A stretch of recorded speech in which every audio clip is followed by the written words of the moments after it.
بسم اللہ الرحمن الرحیم۔ وزیر مملکت برائے توانائی عبدالرحمان خان کانجو دھنوٹ پہنچے، جہاں انہوں نے مین ہال میں گھیر کر جاں بحق ہونے والے 7 سالہ ریحان کی وفات پر ان کے اہل خانہ سے گہرے رنج و غم کا اظہار کیا۔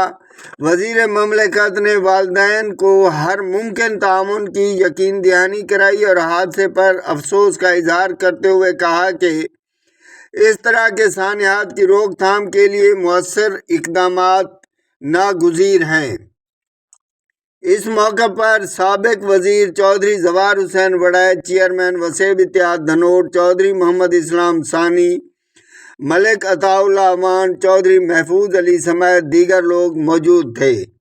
وزیر مملکت نے مقامی انتظامیہ کو ہدایت کی کہ علاقے میں کھلے مین ہول اور دیگر خطرناک مقامات کی فوری نشاندہی اور حفاظتی اقدامات کو یقینی بنایا جائے تاکہ آئندہ ایسے افسوسناک واقعات سے بچا جا سکے۔